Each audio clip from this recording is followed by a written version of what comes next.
At the Port Authority bus terminal, my husband bought me a coffee. "Drink up, honey. It's a long ride," he said, his voice dripping with affection. I drank, and the world began to blur. As he helped me onto the bus, he whispered, "In an hour, you won't even remember your own name." I realized this was the end, but suddenly a man appeared, stared at me intently, and said, "It can't be. Is that you after all these years? My God, you're trembling. What have they done to you? But before I go on, tell me in the comments where you're listening to my story from. I'm dying to know how far it's traveling." I woke up that Saturday morning to find Richard already out of bed, a rare occurrence. My husband, 33 years of marriage, 33 years of waking up next to the same man. And it still surprised me when he got up before I did. "Morning, my love. Ready for your trip?" My mother had just been discharged from the hospital in Montauk after a bout of pneumonia that nearly took her. Richard had suggested I go visit, spend a few days with her, Carmen. "You deserve a break." I really did. 3 boutiques to manage, 20 employees to coordinate, suppliers, clients, accounts. Sometimes I forgot how I'd gotten there, from a small stall at a flea market in Queens to the small fashion empire I'd built. Everything in my name. The stores, the apartment on the Upper West Side, the car. Richard had his wine import business, which in 33 years had never turned a profit. But marriage is like that, isn't it? You carry the weight together. Or so I thought. "Are you sure you don't want to fly?" he asked while I packed. "You'd be there in an hour." My stomach lurched at the thought. "You know I can't get on those things, Richard. I'm terrified." "The bus is fine. It's only a couple of hours." He didn't insist. He never insisted. I packed a small bag, I was only staying for 3 days, and put in some comfortable clothes. Richard paced around the apartment, checking his watch every 5 minutes. "The bus leaves at 10, Carmen. We should probably get going." "Calm down. I still have time." "Traffic, my love. A Saturday morning can be tricky." He was acting strange, anxious, but I chalked it up to him being worried about my mother. While I was doing my makeup in the bathroom, my cell phone rang. It was Amanda, my daughter. If I did one thing right in this life, it was raising that girl. 30 years old, a family law attorney, my best friend. We spoke every day, had lunch together every week. She was the only person who truly knew me. "Hey, Mom. Everything okay?" "Everything's fine, honey. I'm just getting ready to head to Montauk." "Oh, that's right. You're going to see Grandma. Give her a kiss for me." "I will." Amanda paused. I knew that pause. "Mom, are you really okay?" "I am, sweetie." "Why?" "I don't know. I have a weird feeling. Amanda always had that. Ever since she was little, she could sense things before they happened. And she had never liked her father. When she was 16, she came home crying. Said she'd seen her father at the mall holding hands with some woman. I refused to believe it. I fought with her, told her she was making it up. Amanda never brought it up again, but her gaze changed. Every time she looked at Richard, there was something different in her eyes. Suspicion, contained anger. I noticed, but I pretended I didn't. It's easier to ignore the signs than to face the truth. "I'm fine, honey. Don't worry." "Okay, Mom. Call me when you get there, okay?" "I will. Love you." "Love you too, Mom, so much." I hung up with a tightness in my chest. I finished getting ready and found Richard in the living room, my suitcase in his hand. "Ready?" "Ready." He smiled. A strange smile. A smile I had never seen before. If I had known what was waiting for me at that bus station, I would have hugged my daughter one last time. I would have told her she was right about her father all along. But I didn't know. And so I went. The Port Authority terminal on that Saturday morning. "Richard, the Montauk bus leaves from the lower level. They changed companies, my love. This one is better. Newer buses." I didn't question it. Richard always handled these things. Families going on trips, kids with backpacks, seniors with shopping bags, the roar of engines, announcements over the PA system, people running not to miss their bus. I've always found bus stations to be sad places. Goodbyes, longing, distances. Richard was carrying my suitcase. That was strange. He never carried anything for me. In 33 years, I couldn't remember a single time he'd offered to carry my things. But I was too tired to question, too tired to be suspicious. He was sweating, looking from side to side every 2 seconds, as if he were looking for someone, or as if he were afraid of being seen. "Are you okay, Richard?" "I'm fine, my love. It's just hot in here." It wasn't hot. The terminal was air-conditioned, but I let it go. "I'll go get you a coffee," he said. "Wait here." He rushed off before I could answer. He came back 2 minutes later with a paper cup in his hand. "Here, so you don't fall asleep on the trip." I took the coffee. It was hot, with that nice aroma. I took a sip. It had a slightly bitter taste, different than usual, but I attributed it to bus station coffee. Bus station coffee is never good. I took another sip, and another. Richard watched me with a strange intensity, as if he were waiting for something. "Come on, my love. Your bus is about to leave." He led me to the platform. My head started to feel strange, light, as if I were floating. "Richard, I'm feeling dizzy. It's the heat, my love. It'll get better once the bus hits the road." My legs started to give out. I tried to lean on him, and he held me tight. Too tight. "Come on, Carmen. I'll help you up." He practically carried me onto the bus. My vision was so blurry I couldn't read anything. Not the bus number, not the destination on the electronic sign. The driver looked at us strangely, but said nothing. Richard showed him my ticket. When had he bought that? I couldn't remember. He led me to a seat in the back. I could barely keep my eyes open. The world was spinning. Voices sounded like they were coming from far away. Richard leaned over me. His face was close to mine, so close I could feel his breath in my ear. And then he whispered, "In an hour, you won't even remember your own name." I tried to scream, to stand up, to do something, but my body wouldn't obey. It was like I was trapped inside myself, watching everything happen without being able to react. Richard pulled away, looked at me one last time with a smile I'll never forget. A smile of victory, of relief, of cruelty. "Goodbye, Carmen." He got off the bus without looking back. With great effort, I managed to turn my head to the side. I saw him through the window, walking calmly through the terminal, as if nothing had happened, as if he hadn't just destroyed the life of the woman he'd been married to for 33 years. The bus started to move. My consciousness was slipping away. The images became blurrier, the sounds more distant. I knew I was dying not in a physical sense, but in a worse way. I was being erased.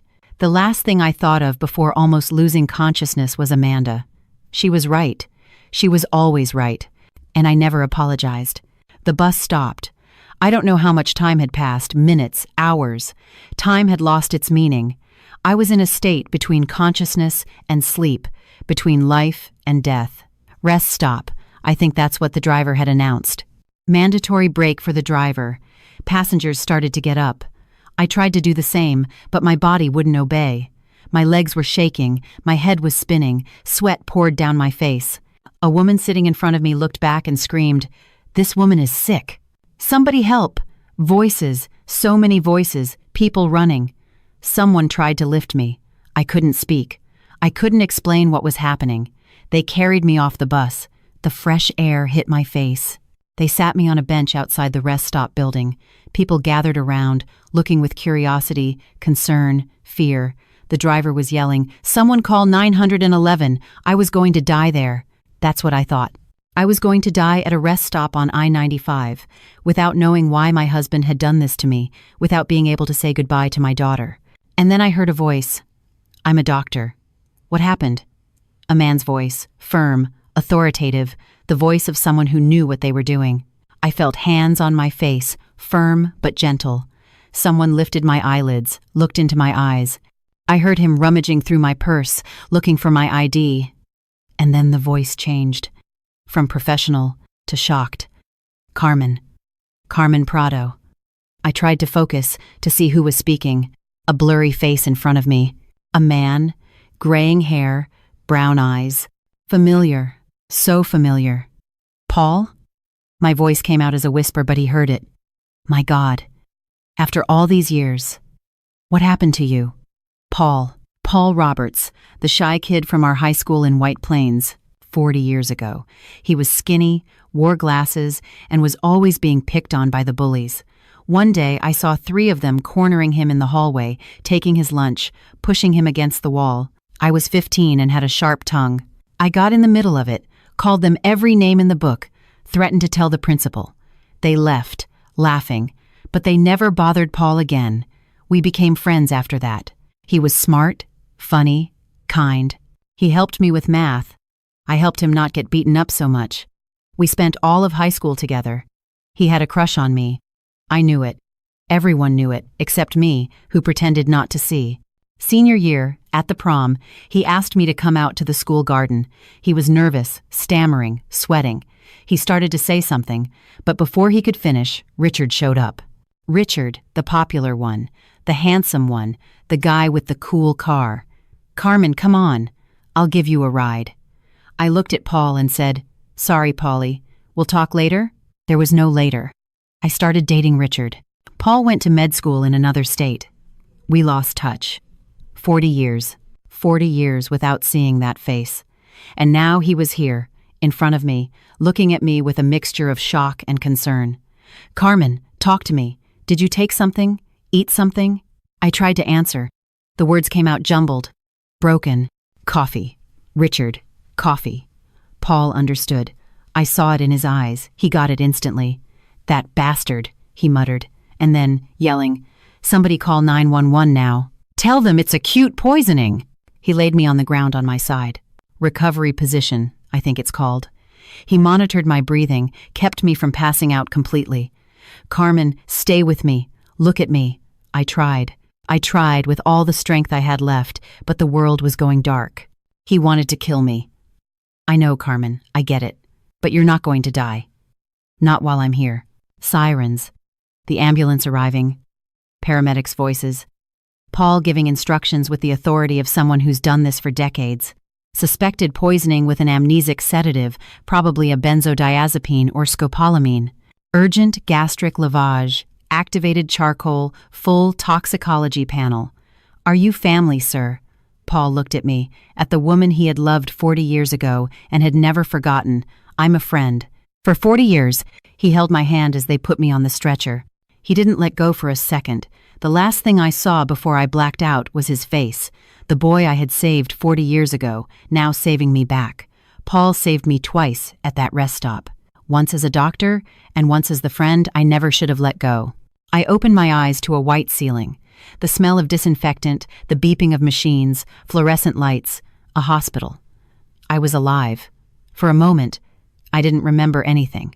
Not the coffee, not the bus station, not Richard's whisper in my ear. For a moment, I just existed, without a past, without context, without pain, and then it all came flooding back. Like a wave crashing on the shore, the memories hit me with full force. The bitter coffee, the wobbly legs. In an hour, you won't even remember your own name. I remembered everything. I turned my head to the side and saw Paul. He was sitting in a chair next to my bed, with dark circles under his eyes and a day's worth of stubble. He looked like he hadn't slept all night.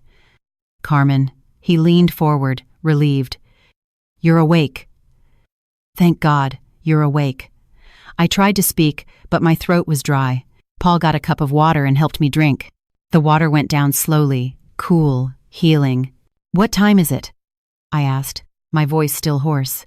"It's 9 a.m. on Sunday. You've been asleep for almost 20 hours. 20 hours. A whole day of my life, erased by the drug my husband had put in my coffee. Paul, what happened to me?" He took a deep breath, held my hand with both of his. "Carmen, I have to tell you something, and it's not going to be easy to hear. I already know. Richard tried to kill me. Not exactly kill. Worse." "Worse? What could be worse than killing?" Paul explained. The drug Richard had used was a compound designed to cause permanent amnesia. It didn't kill the body, it killed the mind. If I had arrived at the hospital a few hours later, I would have woken up with no memory of anything. Not my name, my life, my daughter. I would have been an empty shell, a person without an identity. He wanted to erase you, Carmen. Not kill you. Erase you. I felt nauseous. Not from the drug. From the betrayal. But why? I don't understand why he would do that. I don't know, but we're going to find out. Paul showed me the bus ticket they'd found in my purse. It wasn't to Montauk, like Richard had said. It was to Omaha, Nebraska. A nearly 2-day trip. And the name on the ticket wasn't Carmen Prado, it was Maria Sanchez. He wanted you to disappear in the middle of the country, without a memory, without an identity. You would have become a Jane Doe, a person with no past, and he would have gotten everything. Gotten everything. the boutiques, the apartment, the car, everything I had built over decades of hard work. 33 years, I whispered. 33 years of marriage. And he does this to me. The tears came. I couldn't hold them back. I cried like I hadn't cried since I was a child. Deep sobs that shook my whole body. Paul said nothing, just held my hand and let me cry. When the tears finally stopped, I looked at him. What do I do now, Paul? First, we call the police. You have a friend who's a detective, right? You mentioned it when you were semi-conscious. Sonia. Detective Sonia Miller. We were roommates in college. Then call her. Tell her everything. And then we plan. Plan what? Paul smiled. A sad but determined smile. Your revenge. I called Sonia from that hospital bed with Paul by my side. Sonia and I had gone to college together over 30 years ago. She'd gone into law enforcement, I'd gone into fashion, but we never lost touch. We had lunch once a month, shared a bottle of wine at holiday parties, and I knew I could count on her for anything, including arresting my husband. Carmen, my God, what happened? You disappear for a whole day and now you're calling me from a hospital upstate? I told her everything. The coffee, the bus station, the whisper, the bus, Paul finding me at the rest stop. Sonia listened in silence. I knew that silence. It was her silence when she was processing information, building a case in her head. Carmen, I've seen a lot of cowardly men in this job, she said when I finished, but your husband is a special kind of scum. Sonia, I need help, and you're going to get it. I'll take care of him. You just need to stay alive and stay hidden. No one can know you're here. No one can know you remember everything. The only exception will be Amanda. I'll need her for the legal side, and I trust her as much as I trust you. Understood. And Carmen? What? 30 years of friendship. You think I was going to abandon you now? I hung up the phone, feeling for the first time since I'd woken up a flicker of hope. Paul hadn't left my side. He'd canceled the neurology conference he was on his way to when he found me. Paul, you don't have to stay here. I'm better now. I know I don't have to, but I want to. He looked out the window of the room at the blue sky outside. You saved me once, Carmen. In high school, when those guys were about to beat me up, you appeared out of nowhere and stood up to them for me. I remembered. Of course, I remembered. I never forgot that. And I'm not leaving now. Not this time. I held his hand and let the silence speak for us. That night, lying in that hospital bed, I made a promise to myself. When all of this was over, I would apologize to Amanda. I would tell her she had been right all along. I would be the mother she deserved. If I survived, Sonia worked fast. In 2 days, she had put together a complete dossier on my husband's secret life, and what she found was worse than I could have imagined. The wine import business had gone bankrupt 2 years ago. Richard had hidden it from me, pretending to go to work every morning when, in reality, he was spending the day doing God knows what. But that wasn't all. Richard had debts, massive debts. $1 million to a loan shark connected to organized crime. He had invested in some illegal import scheme that went wrong, and now his life was being threatened. And to complete the picture, he had a mistress. Jessica, 32 years old, a personal trainer, platinum blonde, huge nails, tight clothes. Sonia showed me the photos, the two of them at a motel, holding hands at the mall, having dinner at expensive restaurants. A 2-year affair, 2 years of lies. The texts between them are revealing, Sonia said, her voice filled with disgust. She read some of them to me. Jessica asking when Richard was going to leave the old hag. Richard promising that everything would be resolved soon. Jessica demanding gifts, trips, luxuries that Richard paid for with the money I thought was going into his company. Did she know about the debts? She knew, and she stayed with him anyway, thinking that when you disappeared, she'd get everything. Disappeared. What a nice word for what he tried to do to me. Sonia nodded. She had also gotten a confession from the pharmacist who sold Richard the drug. $15,000 for a compound that was supposed to turn me into a walking vegetable. We have the security footage from the terminal, too, she continued. Richard putting the powder in the coffee, carrying you to the bus, leaving without a look back. It's all on tape. I should have been crying. I should have been destroyed. But I had cried so much in the last 48 hours that I had no tears left. I only had anger. A cold, calculated anger that burned in my chest like a hot coal. "So now what?" I asked. Sonia smiled, a predatory smile. "Now we wait. Richard has filed a petition in court to get access to your bank accounts. Says you've disappeared and he needs the money to fund the search." "The search? How ironic. The hearing is in 5 days, and you're going to show up there, alive, with your memory, and with all this evidence. The look on his face will be priceless." "He thought it was the perfect crime," I said. "He forgot your best friend is a detective," Sonia finished. We both laughed. A bitter, joyless laugh, but a laugh nonetheless. It was good to have someone on my side. Sonia left that night, promising to be back in 2 days with more information. Paul stayed with me, as he had from the beginning. "You should get some rest," I told him. "You haven't slept properly in 3 days." "I'll sleep when you're safe."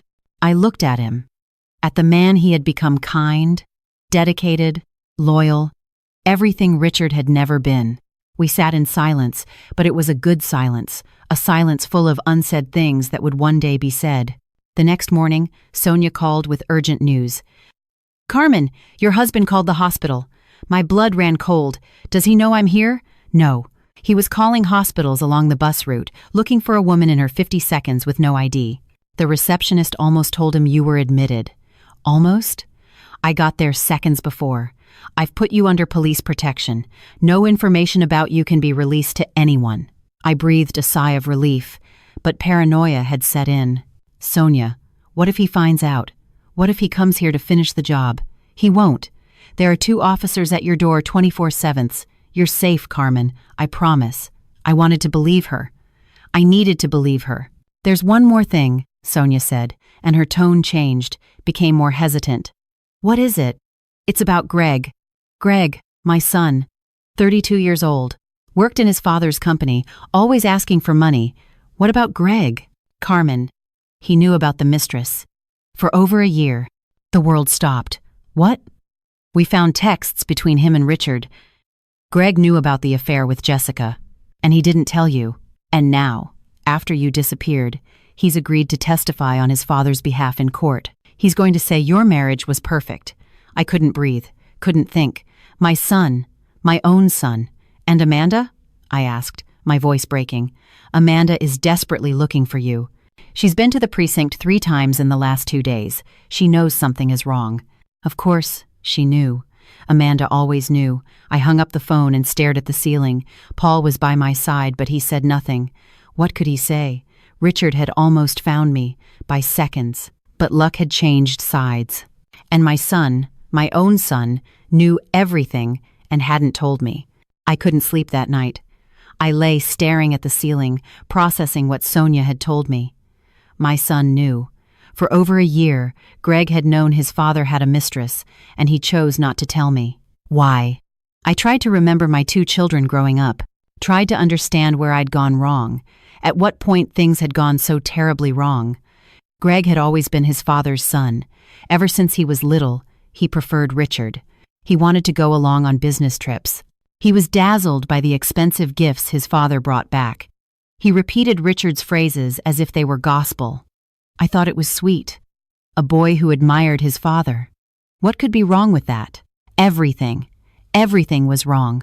Richard probably took Greg to meetings that were actually trysts with his mistress. He gave him money to keep quiet, not to ask questions, to be an accomplice. And Greg accepted. Accepted because it was easier, because the money was good, because he had never learned the difference between right and wrong. The blame was mine, too. I was too busy building my business, working too hard to support the family, while Richard pretended to have a company. I outsourced the raising of my son to the wrong man. But Amanda was different. Amanda was always different. Since she was little, she followed me everywhere. When I opened my first shop, a tiny clothing stall at a neighborhood flea market, Amanda was 8 and insisted on coming along. She'd sit on a stool behind the counter, doing her homework while I served customers, observing everything with those big, curious eyes.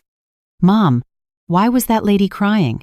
she asked once after a customer left, wiping away tears.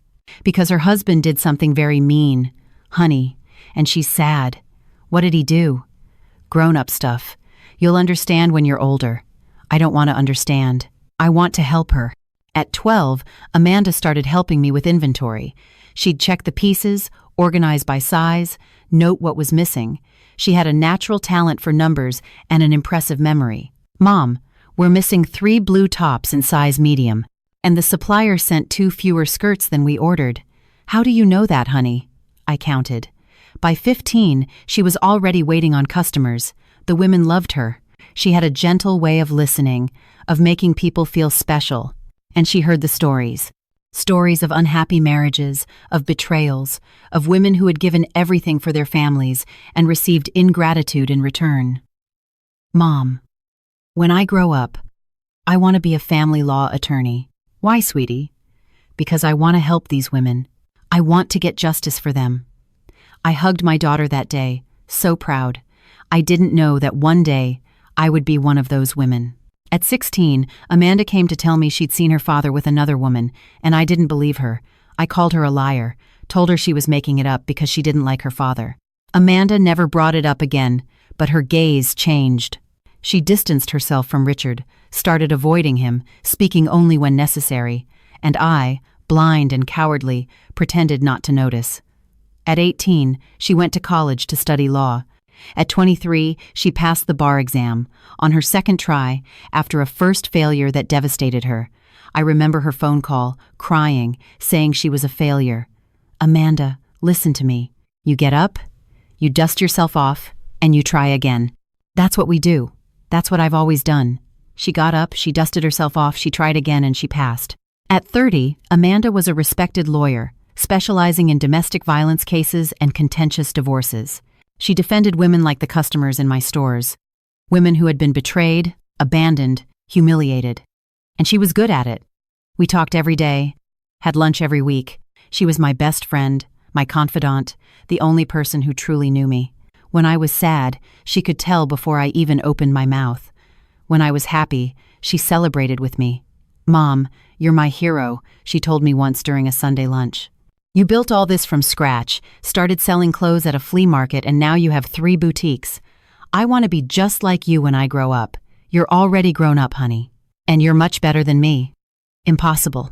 Lying in that hospital bed, thinking about my 2 children, I finally understood the difference between them. Greg had chosen money. Amanda had chosen me. And now, while I was here, hidden, hurt, betrayed, Greg was preparing to testify for his father, and Amanda was desperately looking for me. I had to talk to her. I had to tell her the truth. Sonia authorized it, said Amanda was trustworthy, that she could help with the plan. And late that afternoon, my phone rang with her name on the screen. "Honey," I answered, my voice trembling. "Mom! Mom!" Amanda was crying, sobbing. I had never heard her cry like that, Sonia told me. "Mom, thank God. I thought I'd lost you. I'm here, honey. I'm alive." I knew something was wrong. I knew it. I felt it. "Mom, when you didn't answer the phone, when you didn't text to say you'd arrived, I felt something was terribly wrong. I should have listened to you, honey. 14 years ago, when you saw him at the mall." Silence. Amanda cried harder.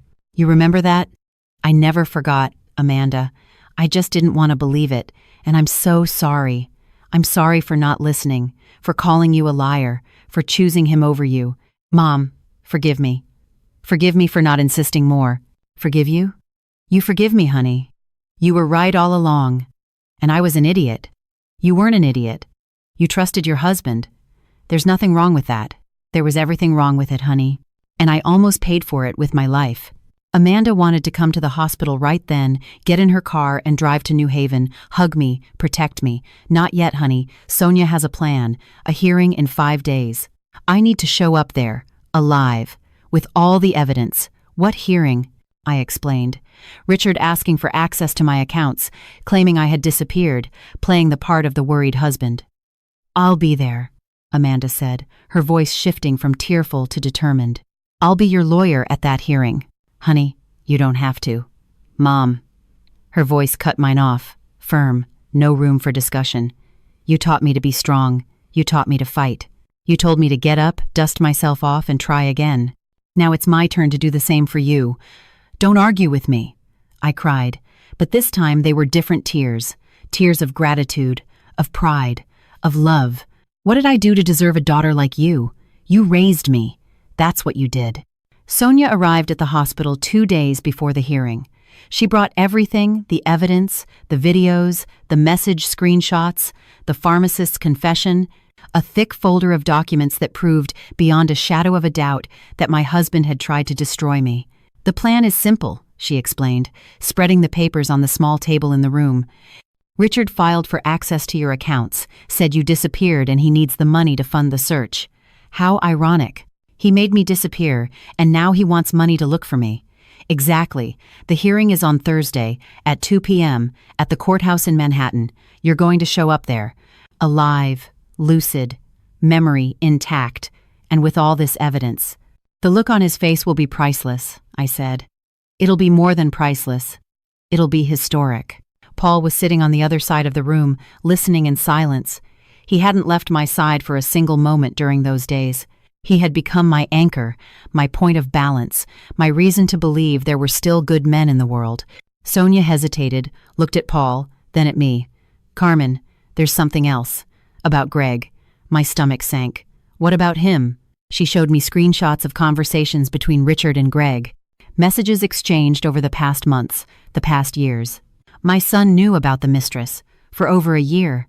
He knew, but that's not all. When you disappeared, Richard called Greg, Sonia said.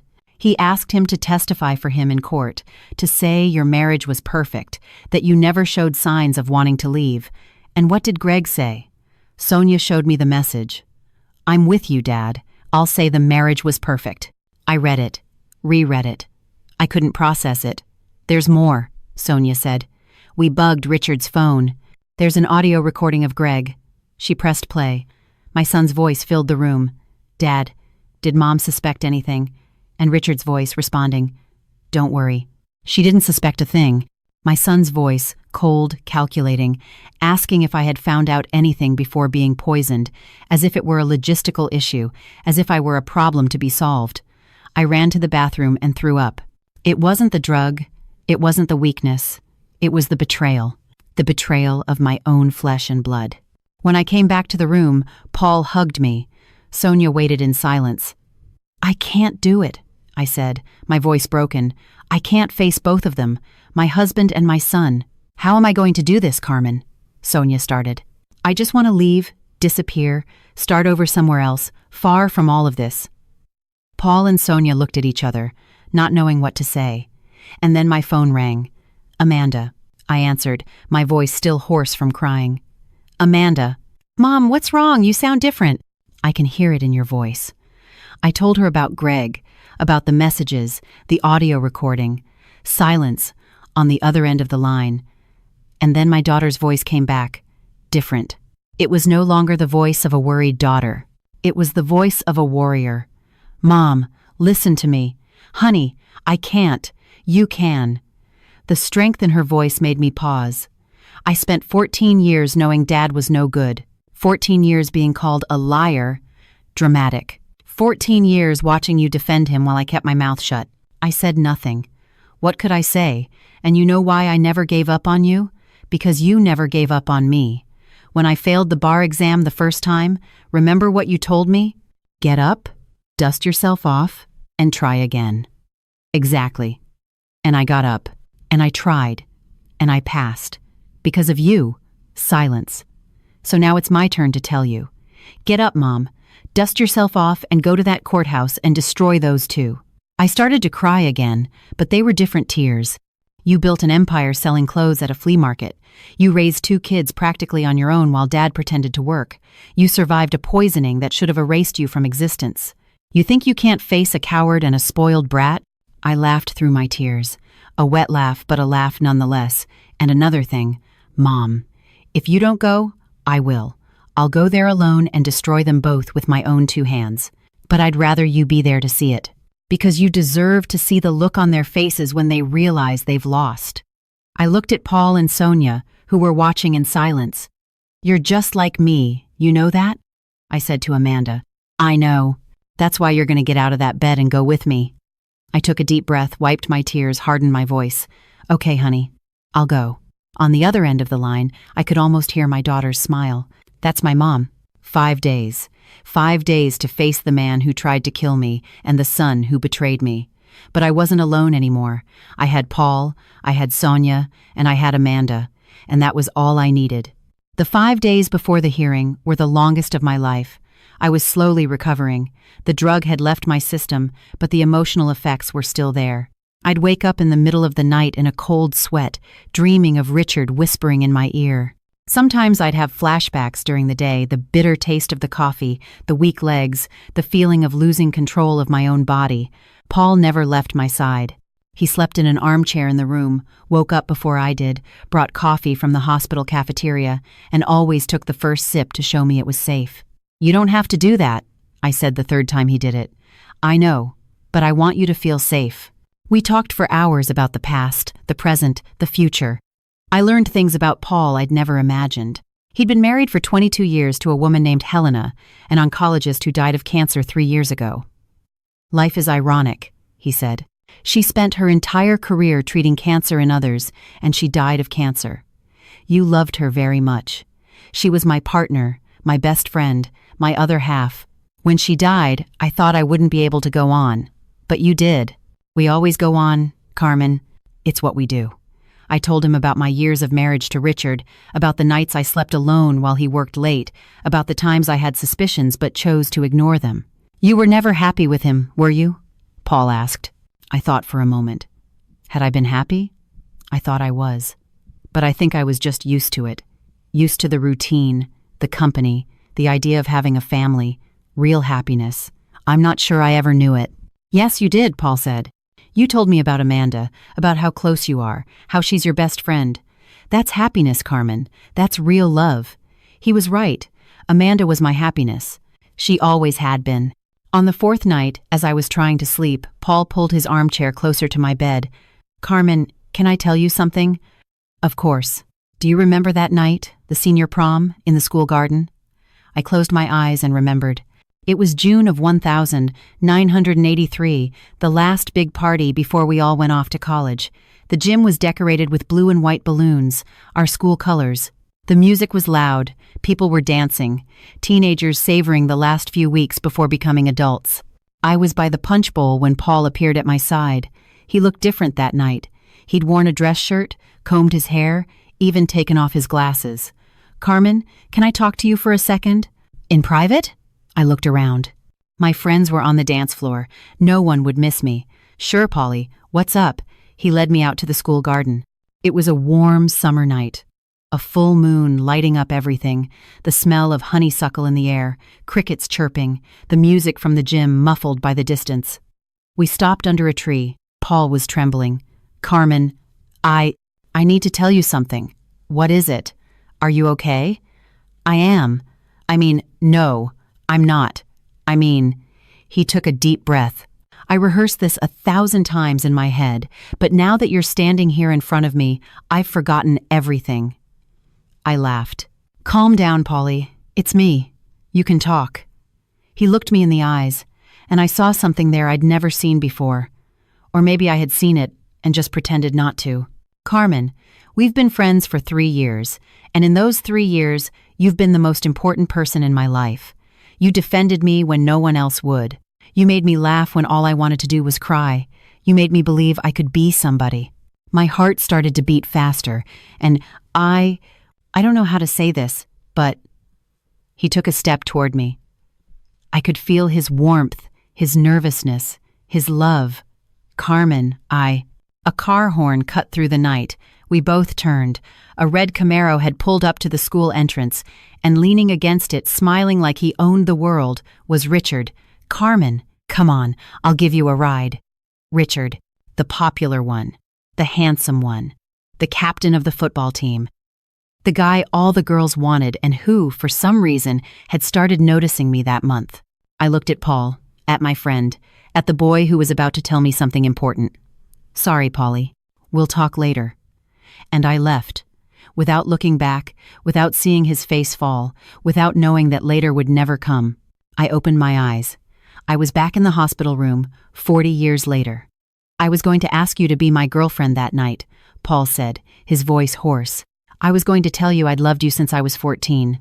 that you were the bravest, most beautiful person I knew, that I wanted to spend the rest of my life with you, Paul. And then Richard showed up with that car, with that smile, and you left. I didn't know. I swear I didn't know. I know. You were young, and he was, him. Silence. I stayed in that garden for an hour after you left, he continued, staring at the moon, trying to figure out where I went wrong. And then I decided I was going to be someone. I was going to go to med school, become a respected professional, prove that I was good enough. You didn't have to prove anything. I know that now. But back then, I thought you chose him because he was better than me. Better looking, richer, more popular. And I spent 40 years trying to make up for it. Silence. Do you regret it? I asked. Not pushing harder that night? Every single day of my life. And now? Paul smiled. A sad smile, but full of hope. Now I have a second chance, and I'm not going to waste it. The next day, Amanda arrived. I heard her footsteps in the hallway before I saw her. Quick, determined steps, like someone in a hurry to get somewhere. And then the door opened, and there she was. My daughter. My Amanda. She was wearing a black pantsuit, her hair in a sleek bun, a lawyer's briefcase in her hand. She looked older than I remembered, more serious, stronger. But when she saw me, that whole professional facade crumbled. Mom. She ran to my bed and hugged me. A tight, desperate hug, the hug of someone who thought they were going to lose the most important person in their life. Mom, thank God you're okay. I hugged her back with all the strength I had.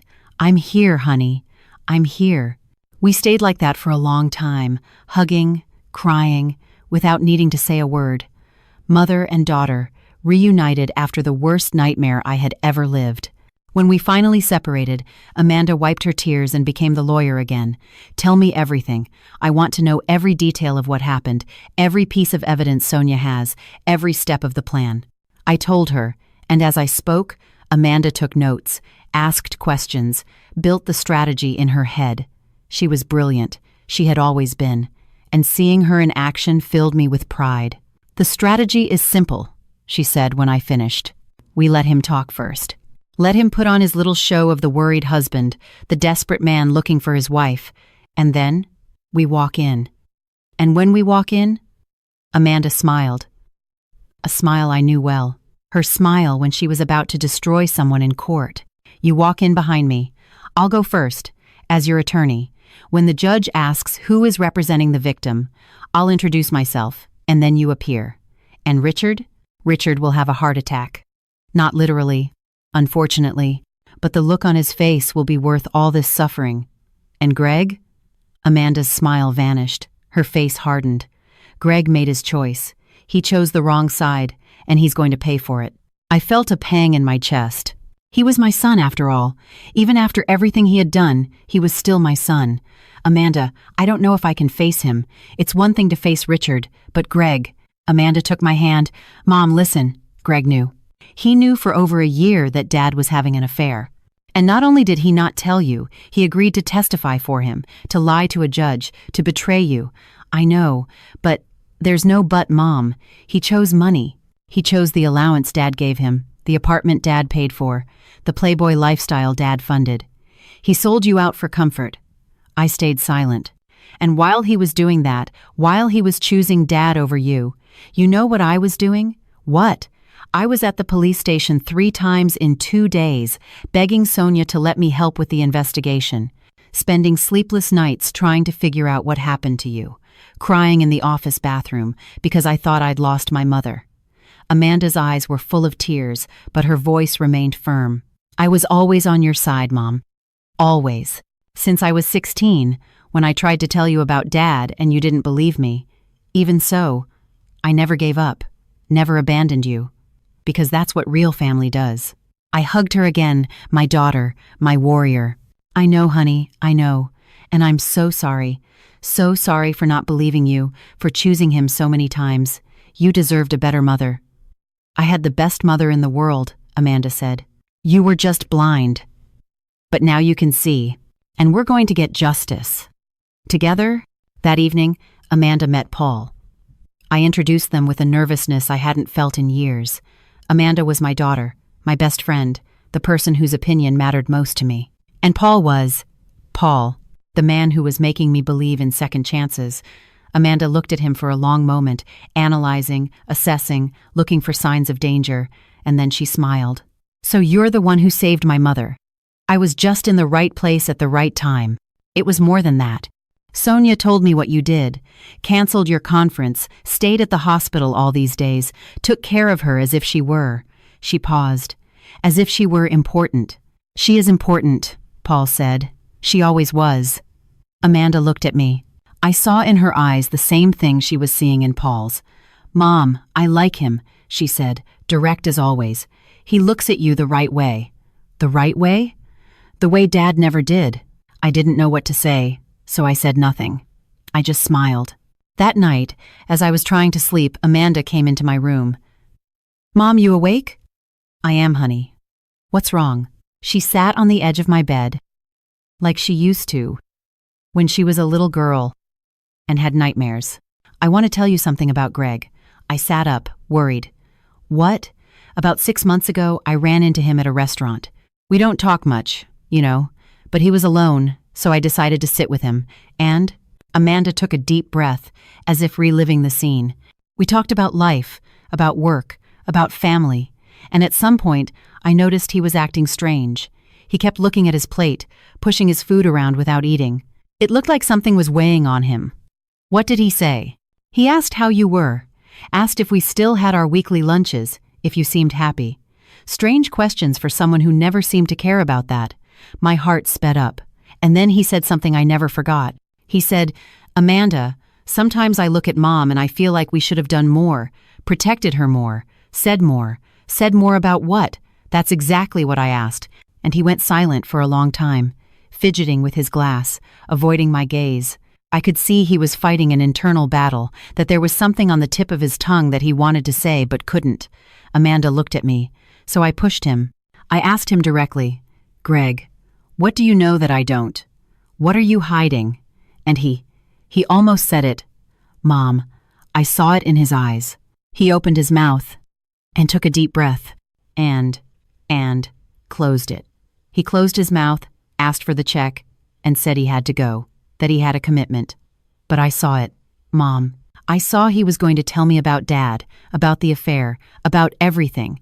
Why didn't he? Amanda sighed. Because right at that moment, his phone rang. It was Dad. And when he saw the name on the screen, something in his face changed. Fear, maybe, or shame. He answered, said I'm on my way, and left without a proper goodbye. Silence. He's a coward, Mom. Always has been. He prefers comfort to truth. He prefers money to family. He prefers the easy way out to courage. That day in the restaurant, he had a chance to do the right thing, and he chose not to. Do you think he regrets it? I think he'll regret it tomorrow when he sees you walk into that courthouse. He'll regret it for the rest of his life. Silence. Mom, I know it's hard. He's your son. You carried him. You nursed him. You raised him. But he made a choice, and now he has to live with the consequences of that choice. I know, honey, I know. Amanda hugged me. You can cry, Mom. I've got you. That's what daughters are for. And I cried. I cried for the 33 lost years, for the husband who betrayed me, for the son who abandoned me. I cried for the moment in the restaurant when Greg could have saved me and chose not to. I cried for the woman I was before I got on that bus, and for the woman I would have to become after. Amanda held my hand all night, and the next morning, I was ready. Ready to face my past, ready to reclaim my future, ready to destroy the men who tried to destroy me. The Manhattan family court was bustling that Thursday. Lawyers in suits hurried down the hallways, families waited for hearings, clerks carried stacks of files. The sound of heels on marble floors, of voices echoing off the high walls, of lives being decided behind closed doors. I was in a car parked outside with Amanda and Paul. Sonia had gone ahead to prepare the ground. The hearing was scheduled for 2 p.m. It was 1:45. Mom, how are you feeling? I looked at Amanda. My daughter looked impeccable. Black pantsuit, hair in a bun, subtle makeup. She looked like a lawyer from a movie. She looked like someone who knew exactly what she was doing. Nervous, I admitted. Very nervous. That's normal. But you don't have to be afraid. I'll be by your side the whole time. Paul took my hand. Carmen, you've survived the worst. You woke up in that hospital when you should have forgotten everything. You are here, alive, lucid, ready to fight. That's already a victory. I took a deep breath. They were right. I had survived. And now, I was going to get justice. Let's go, I said. We entered the courthouse through a side door. Sonia had arranged a discreet entrance so Richard wouldn't see me ahead of time. We went up 2 flights of stairs, through an empty hallway, and stopped in front of a door with the number 7 on it. This is it, said Sonia, who was waiting for us. The hearing has already started. Richard's in there, putting on his little show. Is Greg there too? I asked, sitting right next to his father, ready to testify. My stomach clenched, but I swallowed my fear. Jessica? Sonia hesitated. I don't know. She wasn't on the witness list. All right, let's do this. Amanda adjusted her suit jacket, picked up her briefcase, and positioned herself in front of me. Mom, when I go in, count to 10 and then follow me. Don't look at Richard. Don't look at Greg. Just look at me. I'll guide you. Understood. And Mom? What? Amanda smiled, a fierce smile. Enjoy every second. She opened the door and walked in. I counted to 10. 1, 2, 3, 4, 5, 6, 7, 8, 9, 10, and I walked in. The courtroom was smaller than I'd imagined. A large table in the center where the judge sat. On the left, Richard and his lawyer. On the right, an empty chair, the victim's chair. Greg was sitting behind his father in a row of chairs for witnesses. When I entered, the world stopped. Richard was in the middle of a sentence. He was saying something about how desperate he was to find his wife, about how he needed the money to continue the search. His voice was convincing, full of feigned emotion, and then he saw me. The color drained from his face, his eyes went wide, his mouth opened and closed without making a sound. He looked like a fish out of water, gasping for air. Carmen. His voice came out as a strangled whisper. I didn't answer. I didn't look at him. I looked at Amanda, just like she'd told me to. Amanda approached the judge's table with the confidence of someone who had done this for years. Your Honor, my name is Amanda Prado. I am an attorney, New York State Bar number 287451, and I represent the victim in this matter. The judge, a man in his 60 seconds with a face that looked like it had seen everything, looked at me with curiosity. Victim? What victim? We are here to address a petition for access to the bank accounts of a missing person. With all due respect, Your Honor, the person is not missing. She is right here in front of you. Carmen Prado, my mother and my client. The judge looked from Amanda to me, from me to Richard. Mr. Prado, you stated that your wife had disappeared. Richard couldn't speak. He was in shock. His lawyer tried to intervene. Your Honor, clearly there has been a misunderstanding. There has been no misunderstanding, Amanda interrupted. There has been attempted murder, poisoning, identity fraud, and attempted embezzlement of assets, and I have proof of all of it. The room erupted in murmurs. The judge banged his gavel. Silence. Miss Prado, those are very serious accusations. I know, Your Honor, which is why I brought the evidence. Amanda opened her briefcase and began to distribute documents. Copies of the texts between Richard and Jessica, screenshots of conversations with Greg, the pharmacist's confession, medical reports from the hospital in New Haven, videos from the Port Authority security cameras. This is the defendant purchasing the substance he used to poison my mother, she said, holding up a document. This is the forged prescription he used. This is the toxicology report showing the levels of the drug in her blood. And this, she paused dramatically, this is the video of the defendant putting the drug in my mother's coffee at the Port Authority bus terminal on March 12th of this year. Amanda plugged a flash drive into the courtroom's computer. The screen lit up, and there was Richard, in grainy black and white, looking from side to side, putting a white powder into a coffee cup, handing it to me with a smile. You can clearly see the defendant administering the substance, Amanda continued. And here, she fast-forwarded the video, the defendant, carrying the victim, who is already under the effect of the drug, onto the bus. Note that she can barely walk. And here, another fast-forward, the defendant leaving the bus without looking back, while the victim is left alone, drugged, with a fake ticket in the name of Maria Sanchez. Destination, Omaha. Absolute silence in the room. The judge looked at Richard with an expression I will never forget. Disgust, revulsion, contained fury. "Mr. Prado, do you have anything to say in your defense?" Richard finally found his voice, but it wasn't the confident voice from before. It was the voice of a desperate man. "Your Honor, this is a setup. My wife is confused. She's suffered a trauma. She doesn't know what she's saying." "I know exactly what I'm saying." I spoke. It was the first time I had opened my mouth since I entered the room. Everyone turned to look at me. "I know you put a drug in my coffee. I know you whispered in my ear that in an hour I wouldn't even remember my own name. I know you bought a ticket to Omaha in the name of Maria Sanchez to send me to the middle of the country, without a memory, without an identity, without a life." My voice was firm, firmer than I expected.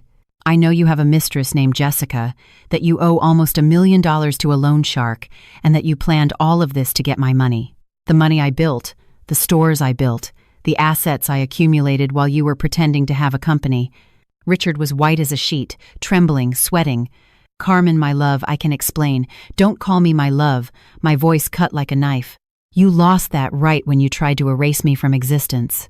Amanda came to my side, placed a hand on my shoulder. "Your Honor, in addition to the physical evidence, we also have testimonial evidence. The pharmacist who sold the drug has already given a statement to the police. And we also have," she looked back at the witness row, "the testimony of the defendant's son, Greg Prado, who was aware of the extramarital affair for over a year and agreed to commit perjury on his father's behalf." Greg, who had been sitting in silence until that moment, went pale. I didn't." "We have the messages, Greg," Amanda said, looking directly at him. "We have the audio." "Dad, did Mom suspect anything? Does that ring a bell?" Greg opened his mouth to answer, but no sound came out. Amanda turned back to the judge. "Your Honor, I request the defendant, Richard Prado, be held in custody pending trial for attempted murder, and that an investigation be opened into Greg Prado for conspiracy to commit perjury and obstruction of justice." The judge nodded. "Granted." "Bailiff, please." And then the courtroom door burst open. A woman ran in. Platinum blonde, huge nails, tight clothes. "Jessica." "Richard! Richard, what's going on?" She ran to him without realizing what was happening in the room, without realizing she had just walked into the middle of a hearing, without realizing I was there, and then she saw me. Her face went through several expressions in less than a second. Confusion, recognition, terror. You're alive." "Surprise," I said. Jessica stumbled back, tripping on her own heels. I didn't know anything. He told me you were going to separate. He promised everything would be okay."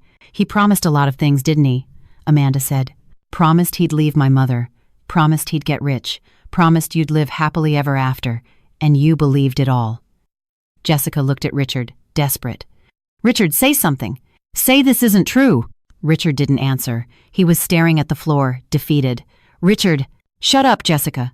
It was the first time he yelled. The mask had finally come off. Jessica staggered as if she'd been slapped. "You promised we'd be together.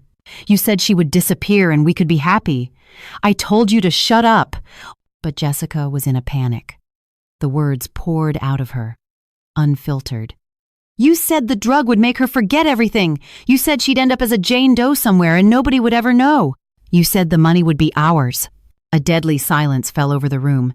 Jessica had just confessed, in front of a judge, that she knew everything.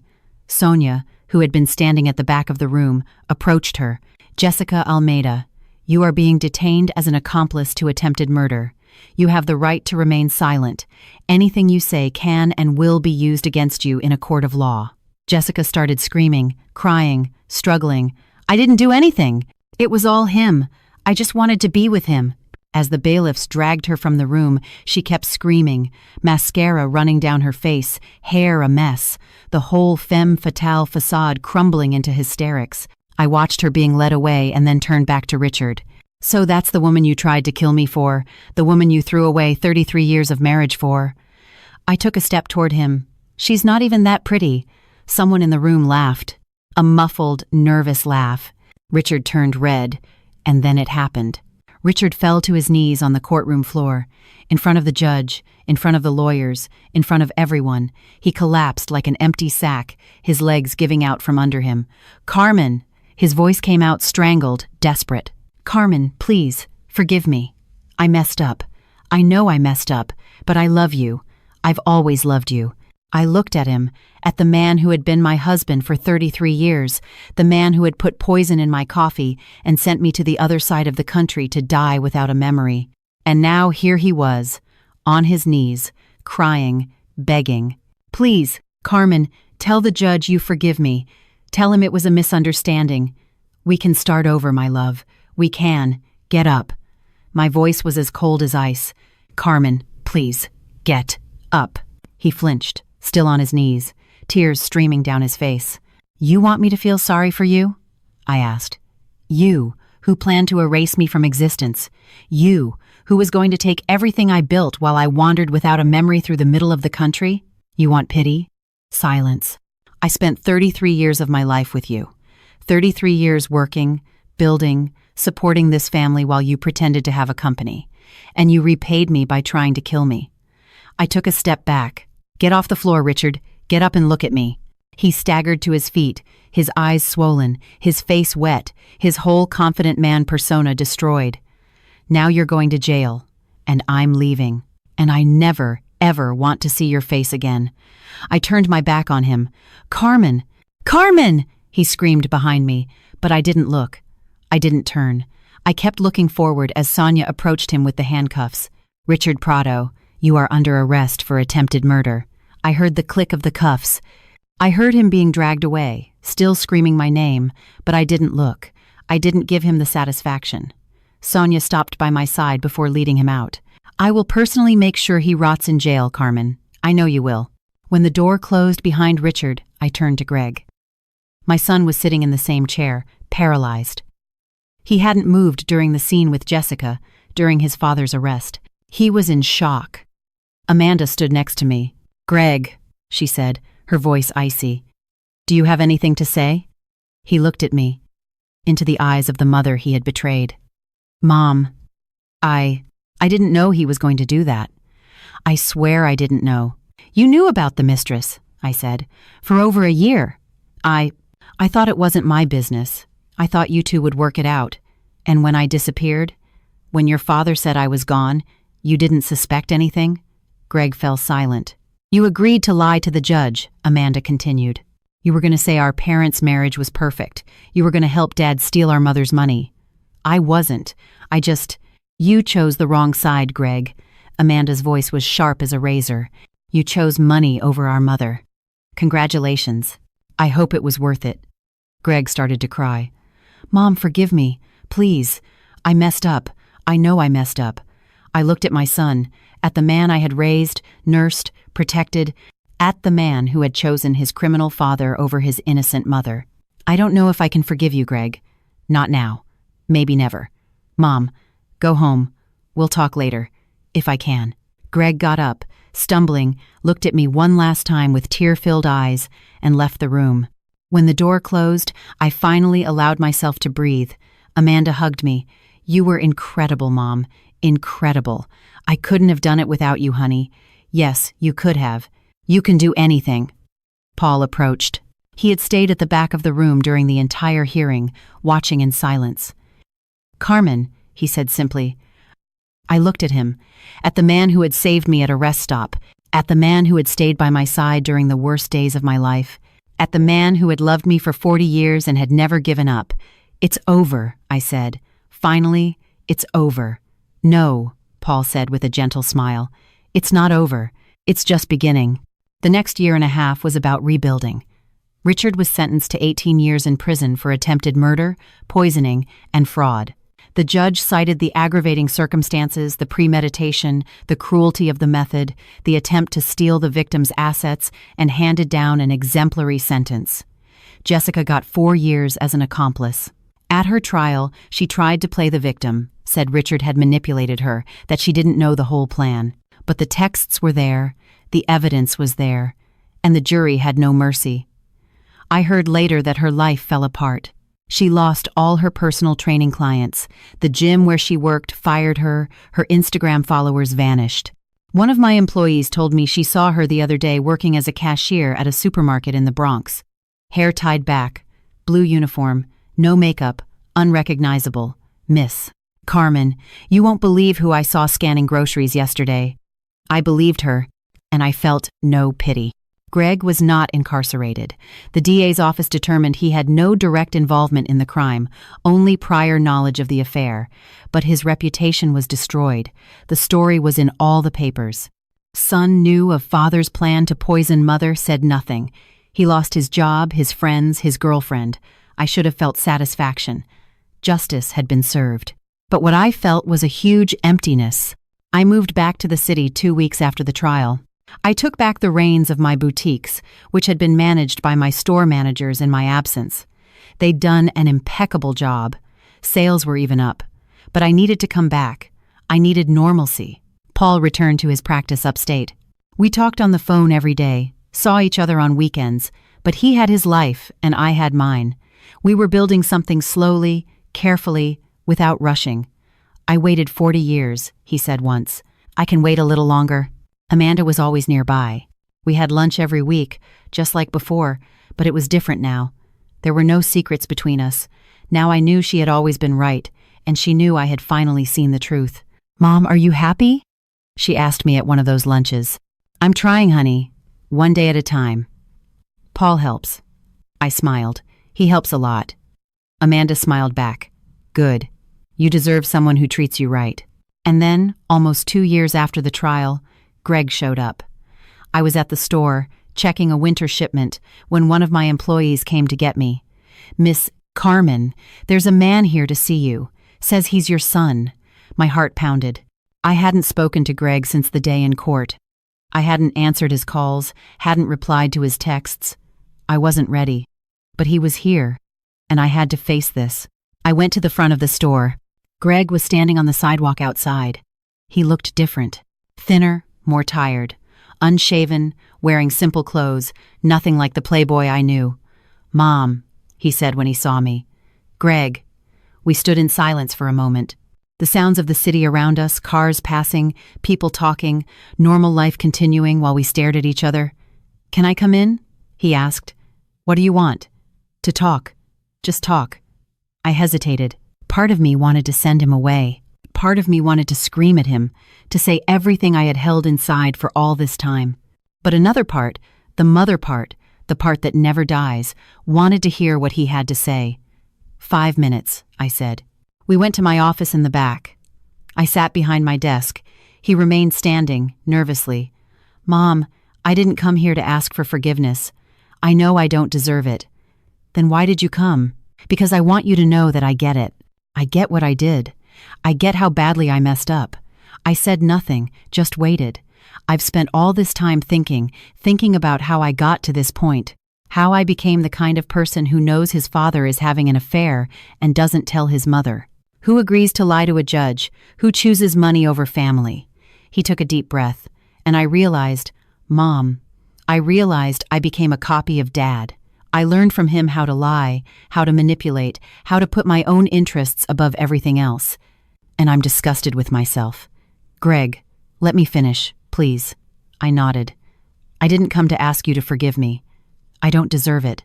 But I came to say that I want to change. I want to be different. I want to deserve to be your son again. One day. If you'll let me. Silence. And how do you plan to do that? I asked. I don't know, but I was thinking, do you need any help at the store? Anything. Carrying boxes, cleaning the stockroom, sweeping the floor. I don't want money. I don't want recognition. I just want to be around, to prove that I can be different.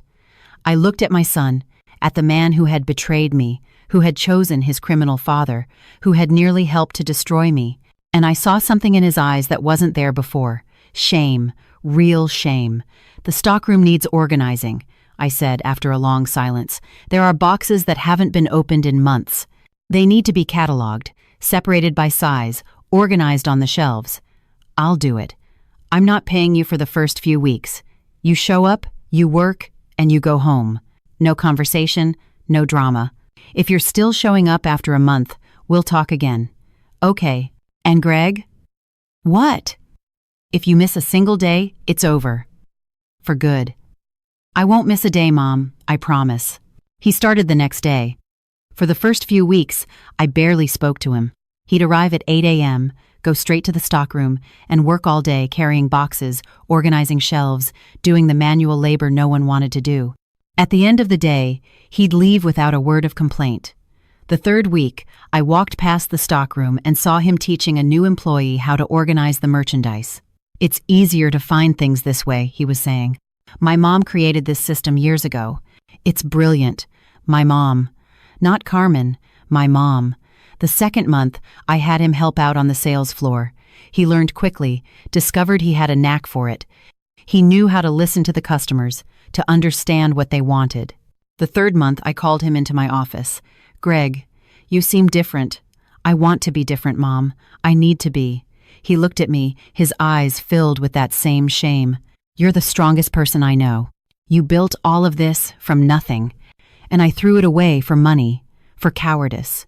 I'm going to spend the rest of my life trying to fix it. Silence. Come for dinner tomorrow night, I said. Amanda will be there. Greg's eyes widened. Mom, are you sure? No, but I'm trying.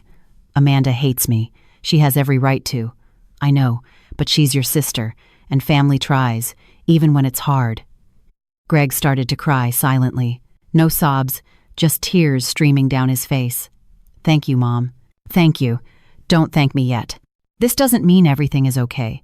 It means I'm trying. That's different. I understand. Good. Now get back to work. Those boxes aren't going to organize themselves. He laughed through his tears. A wet, broken laugh, but a laugh nonetheless. Yes, ma'am. I watched him leave the office. My son. The son who had betrayed me. The son who was trying to change. I didn't know if I could ever fully forgive him. I didn't know if we could ever go back to what we were before, if we had ever really been anything real to begin with. But I was trying, and so was he. And sometimes, trying is all you can do. The dinner was on a Friday. I was nervous all day. I cooked Amanda's favorite dish, eggplant lasagna, and opened a bottle of wine I'd been saving for a special occasion. I set the table carefully, put flowers in the center, lit candles. It felt like a new beginning, and it was. Amanda arrived first. She looked beautiful, as always, but I could see the tension in her face. She knew Greg would be there, and she had not forgiven. Mom, are you sure about this? No, but I have to try. He doesn't deserve it. Maybe not, but I need to know if he can change, and you need to too. Amanda didn't reply, just sat on the couch, her arms crossed, her expression closed. Paul arrived soon after. He had driven down from his home upstate just for this dinner, just to be by my side. When he walked in, Amanda got up and hugged him. Good evening, Paul. Thank you for being here. Wouldn't miss it for the world. And then the doorbell rang. Greg. I went to open the door. He was standing in the hallway, holding a bottle of wine and a bouquet of flowers. He looked like a teenager on a first date, nervous, awkward, trying to impress. Mom, come in, Greg. He entered, looked around the apartment where he grew up, where he'd spent his childhood and adolescence. And then he saw Amanda. They stared at each other for a long moment. Brother and sister. The betrayer and the loyalist. The one who chose the father and the one who chose the mother. Amanda, Greg said. Greg. Her voice was glacial. No emotion, no forgiveness. I know you hate me. And you're right to. I was a coward. A traitor. Stop, Amanda cut him off. I don't want to hear your excuses. Not now, maybe never. Greg closed his mouth. I am here because Mom asked me to be, because she wants to try. But that does not mean I forgive you. It does not mean I have forgotten. It just means I am willing to be in the same room as you, for her sake. Understood? Understood. Good. Now let's eat. The dinner was awkward, tense, silent at times, forcedly light at others. Paul did his best to keep the conversation flowing, talking about work, the news, anything that wasn't the elephant in the room. Greg barely spoke. He ate slowly, answered when asked a question, but never initiated a conversation. He knew he wasn't welcome. He knew he was there on tolerance, not acceptance. Amanda ignored him. She talked to me. She talked to Paul. But she never looked at her brother. It was as if he didn't exist. And then, at dessert, it happened.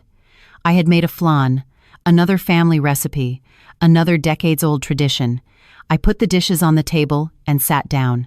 Before we eat, I said, I want to make a toast. Everyone looked at me. A little over 2 years ago, I was on a bus to nowhere, drugged by the man I thought loved me. I was supposed to wake up with no memory, no identity, no life. But I woke up, and I'm here. My voice trembled, but I continued. I lost a lot in these years. I lost 33 years of a marriage that I found out was a lie. I lost the image I had of my son. I lost my innocence, my naivety, the belief that the people we love will never hurt us. Tears started to stream down my face. But I gained other things. I gained the certainty that my daughter is the most loyal, most courageous person I know. I looked at Amanda. She was crying too. I gained a second chance with a man who has loved me for 40 years and never gave up on me. I looked at Paul. He smiled, his eyes shining. And I gained the hope that people can change, that mistakes don't have to be final, that family, even when it's broken, can try to rebuild itself. I looked at Greg. He was crying silently, his eyes fixed on his plate. So, this is my toast. To family. The family we choose, not just the family we're born into. The family that stands by us even when we don't deserve it. The family that tries, even when trying seems impossible. I raised my glass. To family. Amanda raised her glass. To Mom, the strongest woman I know.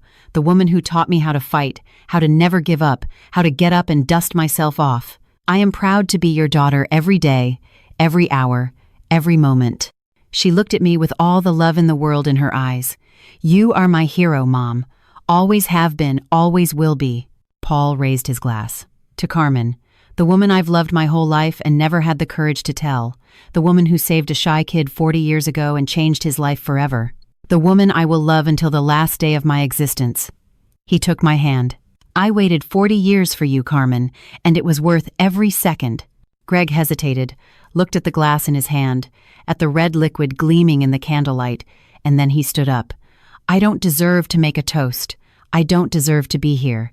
I don't deserve the mother I have, the sister I have, the family I almost destroyed. His voice was broken, tears flowing freely. But I want to say one thing, something I should have said a long time ago. He looked at me. Mom, I am so sorry. I'm sorry for every time I chose Dad over you. For every time I ignored the signs, pretended not to see, preferred comfort to the truth.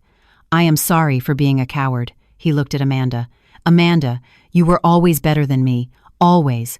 You saw the truth while I chose the lie. You stood by Mom while I stood by the money. You are the daughter Mom deserves. I am. I was the son she had the bad luck to raise. Amanda said nothing, but I saw something shift in her eyes. It wasn't forgiveness, not yet, but it was an opening, a possibility. I'm not going to ask you to forgive me, Greg continued.